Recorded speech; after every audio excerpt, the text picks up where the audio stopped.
嗨，大家好，我是尼克拉斯杨。今天想跟大家聊一个拥有1000亿美元规模资产却很少人知道的神秘组织。它不属于梵蒂冈，却在全球拥有1800万信徒。更诡异的是，这个教会相信美洲曾经上古存在过白人文明，而耶稣曾经就从天而降，来到了玛雅金字塔上面，指引过古代玛雅人的道路。在他们的经文中教主觉醒获得启示的这个整个过程听起来就像一个外星人接触的过程，非常奇怪。不管你信不信，他们在现实中都是存在的，而且深刻地改变了美国的历史。他们是谁？今天这集我们就讲一下摩门教。在中国的朋友可能不太熟悉，但如果你在台湾、新加坡或者在欧美的街头走过，可能就会见到几个20岁左右的年轻人，他们穿着白色衬衫、深色西裤，胸前挂着黑色的名牌，2个人一组，年轻英俊。他们会笑着跟你搭话，开头就是你知道耶稣基督吗？很多人以为这是普通的基督教传教士，其实并不是。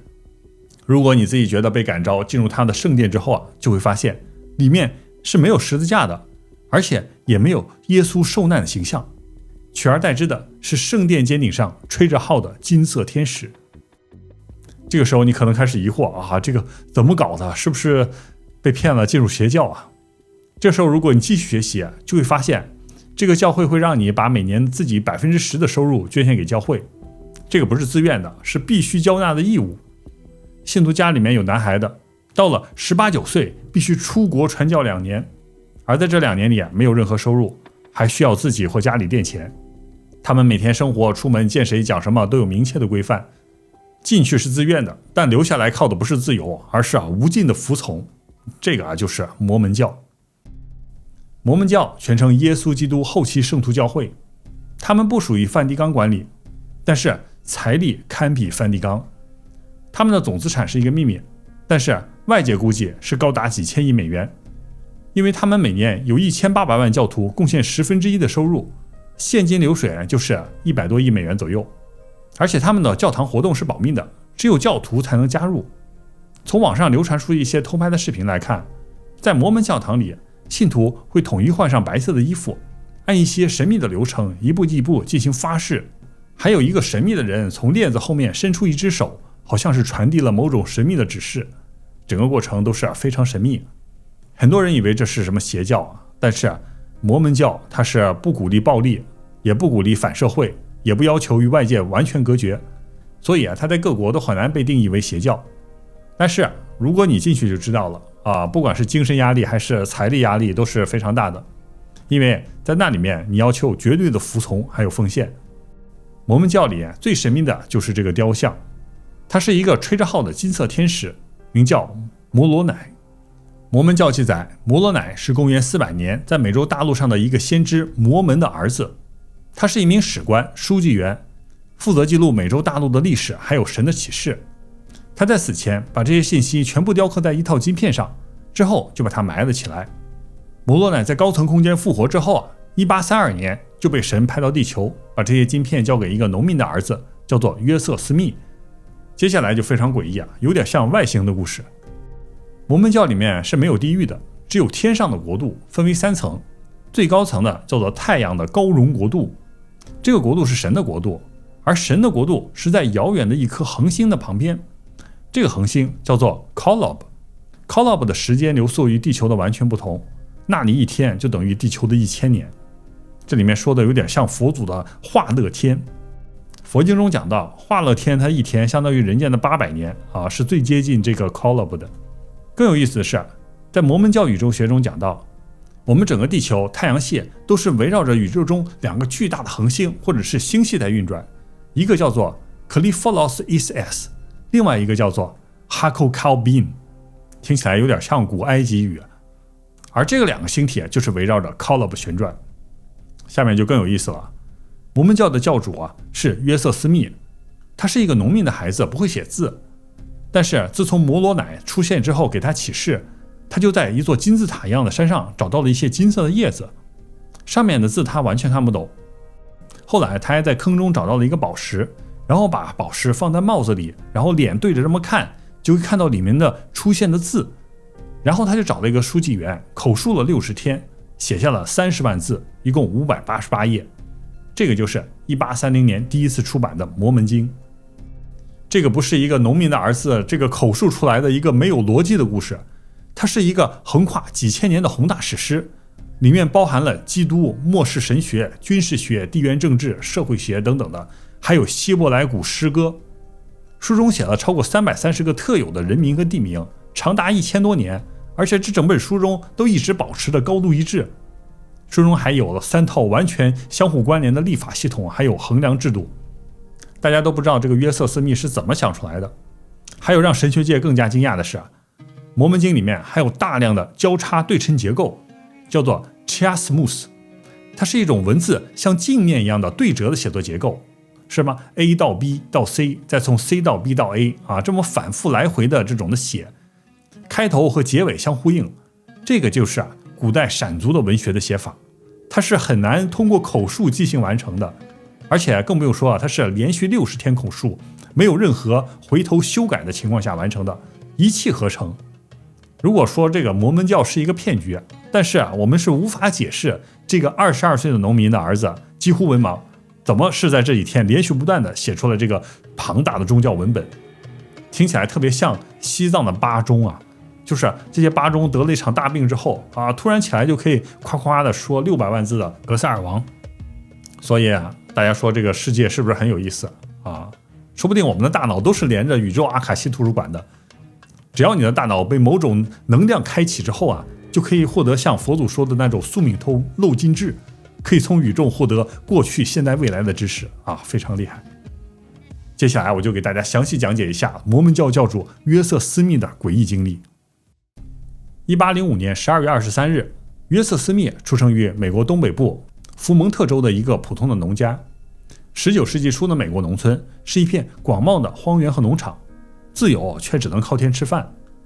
约瑟在7岁的时候突然得了一种疾病，腿部感染了。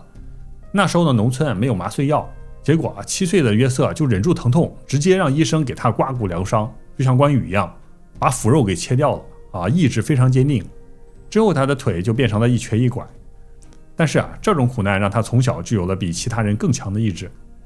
约瑟在自己的自传中就写道，因为贫穷，我们不得不通过艰辛的劳动来维持生计，这剥夺了我们受教育的福利。我只会基本的阅读、书写以及算术的规则。到18岁的时候，约瑟还是没有能力看完一整本圣经，文化程度就是比文盲高那么一点点。他的妻子说他在翻译《摩门经》之前连一本正规的书信都写不出来。因为生活太苦了，农村又太封闭了，自己又残疾，所以约瑟15岁的时候就觉得特别的痛苦。当时19世纪，美国满大街都是各种什么教派、长老会、寝进会、卫理公会之类的，大家各有各的理论，所以约瑟也不知道这些教会哪一个是真的，哪个是假的。当时他也觉得自己这么辛苦，然后又有残疾，这种情况是不是上帝给他的罪与罚，非常痛苦。于是在1820年15岁的约瑟就走进了家后面的一个森林里祈祷，想去寻找答案。这时候突然就有光出现，约瑟写道，我看见一道光柱正在我头顶上，比太阳的光还亮，缓缓降下来，直到落在我身上。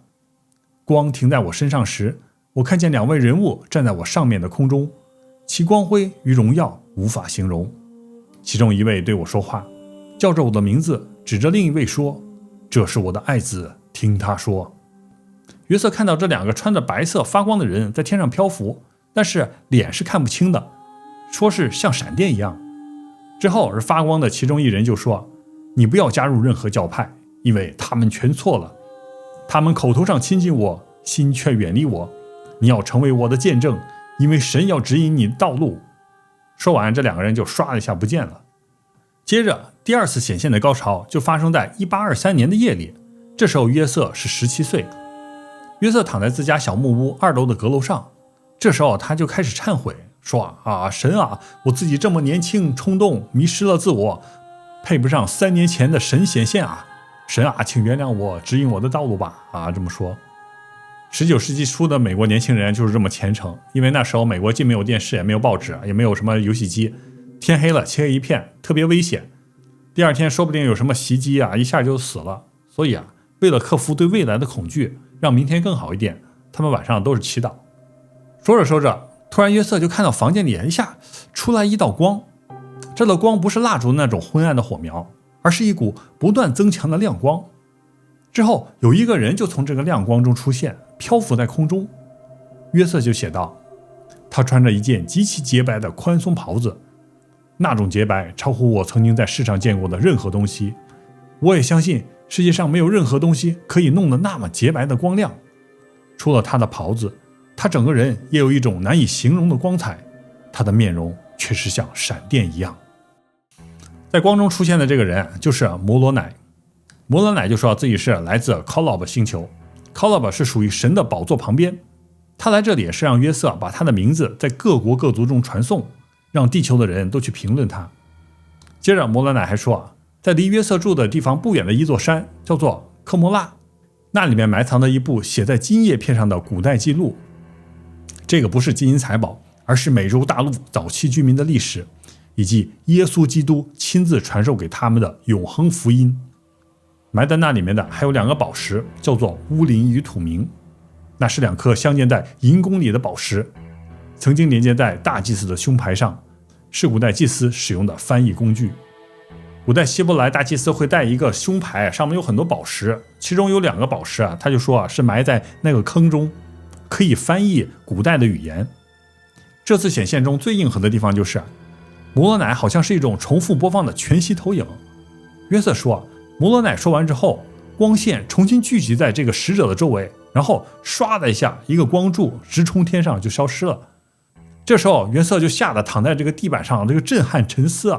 然后突然摩罗乃又唰的一下又出现了，然后一字不差的重复了刚才的话，然后说完了，咵又消失了。然后约瑟又躺在床上，吓得这个瘫的都不能动了，刚要入睡，然后这摩罗乃唰的一下第3次又出现了一道白光，然后又对约瑟一字不差的说了一遍说完了之后，约瑟一听外面怎么都打鸣了折腾了一晚上没有睡觉。但是第2天他还要干农活，然后出门就去爬篱笆，结果一翻到篱笆，这个腿都软了，咔一下就倒在地上晕倒了。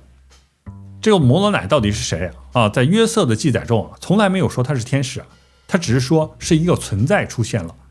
所以他到底是外星人还是真的是天使不知道，但是后来的这个教会就把他定义为天使，但是他的形象是没有翅膀的，所以这个还是挺奇怪的。摩罗乃说藏金叶片的山叫做科摩拉，这座山也是非常诡异，它是平原中的一个金字塔形状的山。在19世纪的时候，美国西部发生了无数这种的金字塔的土山，当时中美洲的太阳金字塔也是在这种土山包底下挖出来的。而在1886年、1899年的《纽约时报》、《印第安纳报》等等的报纸上都报道了，在这些土包中发现了巨大的人类骨骼，身高都是2.7米到3米就是那个释迦牟尼的高度。现在这些巨人的骨骼到底去哪里了没有记载。但是在19世纪初那个时代你说自己去土包中找到了一些神奇的东西一定会有人相信的。现在的科摩拉山就在纽约州，山上还有一个金色的摩罗乃雕像。接着1823年9月22日清晨，约瑟就一个人带着铁锹自己爬上了科摩拉山顶。他在上面发现了一个巨大的圆石盖在一块石板上，于是约瑟就拿着一根非常坚硬的树枝作为杠杆，一下就敲开了这个石板。接着他又震惊了，他发现在石板下面有一组金色的叶片，上面刻满了很奇怪的符号，而且里面还有一张银色的弓，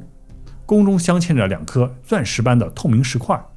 这时候约瑟就想这一下可以发财了，家里的债全部可以还清了。然后他就用手去拿，这时候就突然有一股巨大的力量一下把他给推走了。约瑟就写道，我试着把它们拿出来，但是被使者禁止了。我痛苦的大声问道，主啊，我做错什么？为什么我拿不到这些记录？这时候摩罗乃一下出现了，说因为你没有遵守主的诫命，除非你能眼目单一注射神的荣耀，否则你就拿不到叶片。后面还说你要磨练自己，你去想好了以后再回来，来的时候还要带上正确的人。于是约瑟就回家去磨练自己了。4年之后1827年，他就带着一个非常信任的人去拿这个金叶片。在顺利拿回叶片回家的路上，他就遭遇了3波匪徒的埋伏。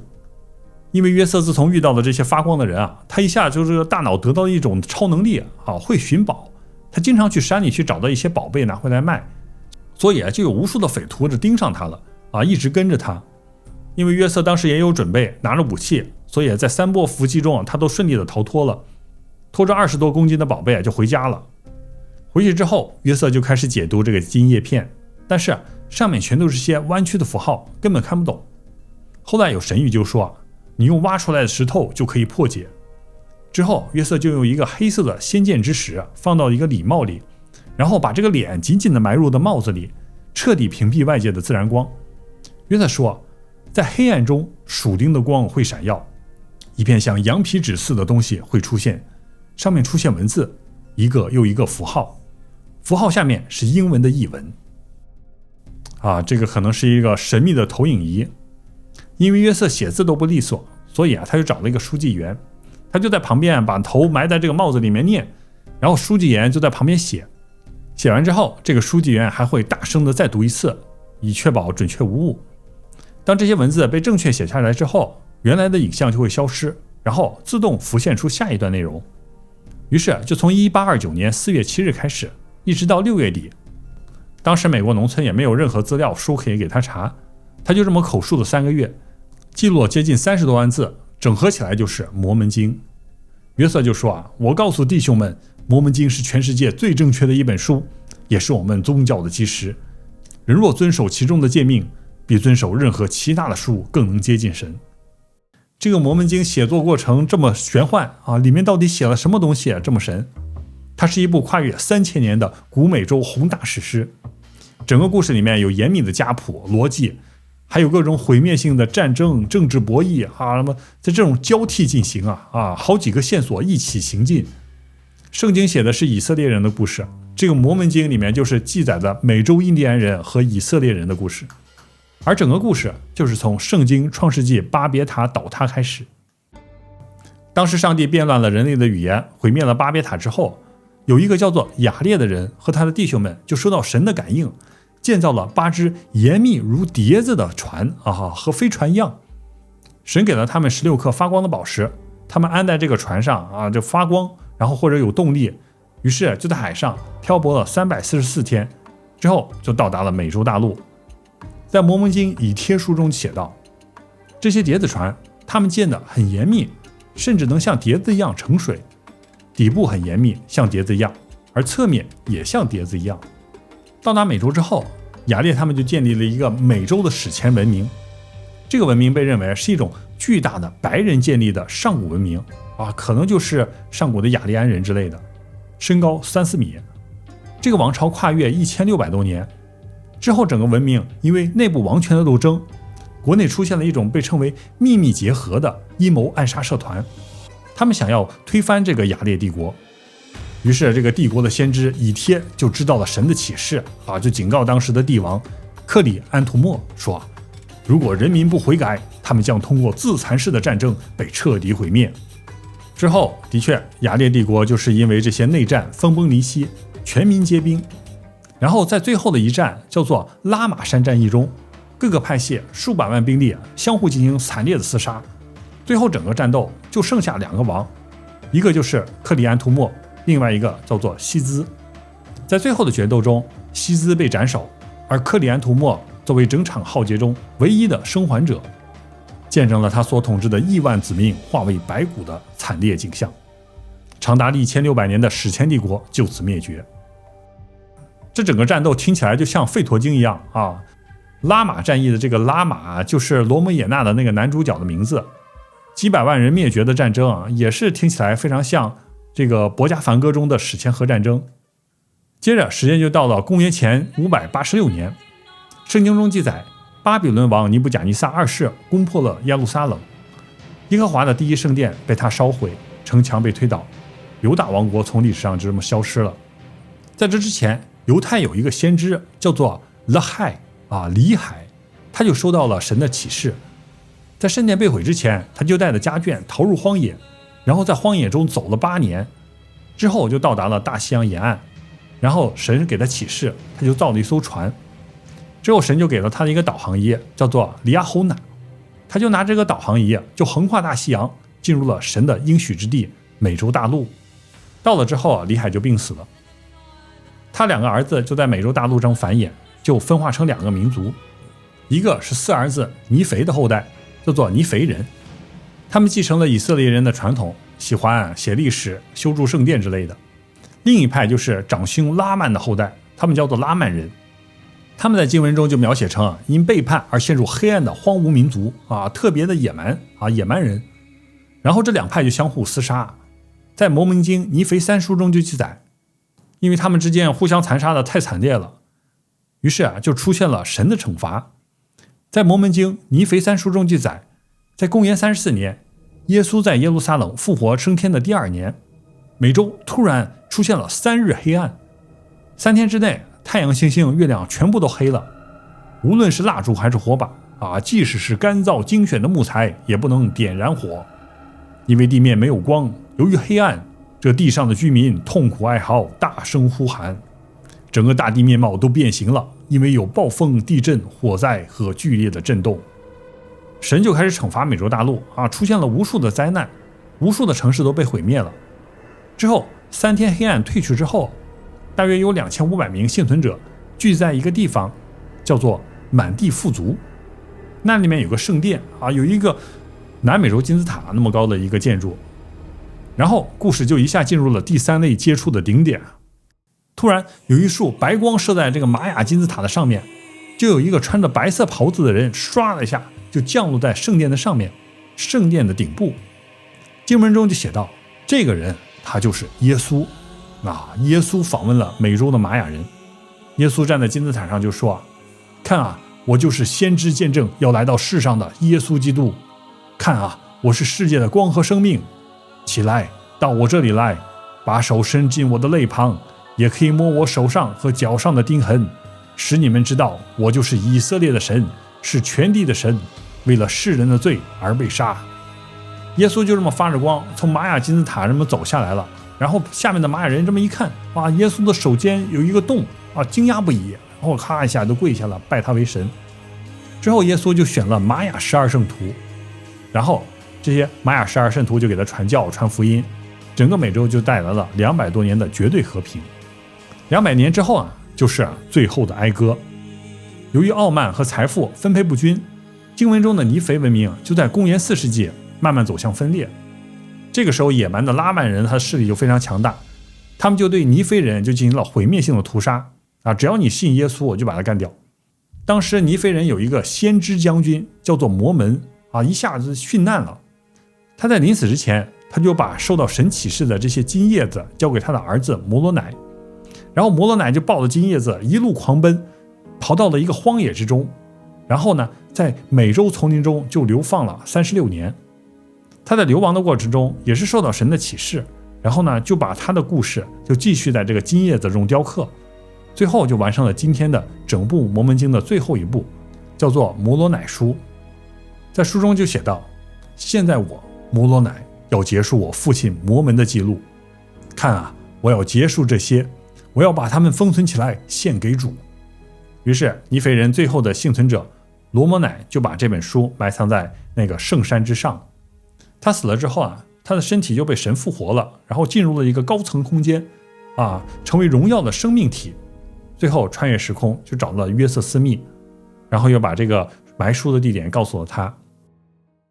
这个就是摩门经的一个故事。我说的只是一个主线内容全文是30多万字，